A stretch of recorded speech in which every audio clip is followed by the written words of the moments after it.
The emergency service agencies of the Western Piedmont region have taken a unified approach to manage incidents involving all types of hazards.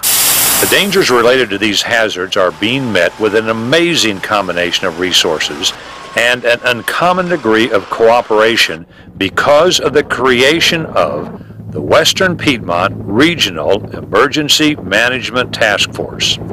The task force consists of resources from Anderson, Abbeville, Oconee, and Pickens counties. The development of this task force is a success story to be praised and applauded, and one which can be readily emulated. The vision of an alliance was born during the 2003 J. Mitchell Graham Award presentations.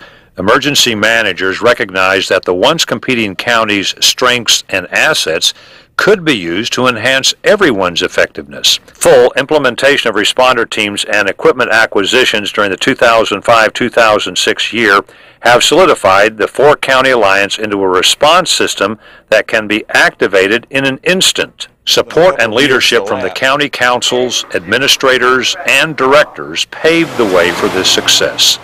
The task force is saving taxpayer dollars and reducing the duplication of services. Maybe you heard that on December 8, 2003, two Abbeville County Sheriff's officers were shot at the home of Arthur and Rita Rigsby. Task force law enforcement responders converged on the scene and managed the incident. August 31, 2004, Hartwell Lake, a young man slips off the front bow of his boat and sinks into the water.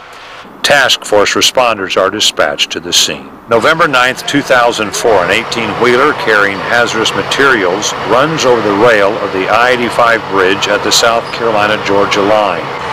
The four-county Cobra team is dispatched. The helicopter and dive teams assist through the nighttime search to recover the body and the hazardous cargo. April 4, 2005, a Southern Wesleyan University employee accidentally fell into a sinkhole he was investigating. The confined space rescue teams from the task force initiated rescue efforts. The ice storm of 2005 severely affected Anderson, Oconee, and Pickens counties. All earned presidential declarations, resulting in the $725,000 reimbursement for sustained damages and recovery efforts. This money and other financial resources have been harnessed because of the ongoing day-to-day cooperation and training in these counties. The previously mentioned incidents are times when there is a lot on the line. Emergencies strike without notice, so you must continually train for the what-ifs. That is what the Piedmont Regional Emergency Management Task Force has done. On July 21, 2005, a weapons of mass destruction drill was conducted. According to Homeland Security research, the Western Piedmont region is at risk as much as any metro area in the southeast.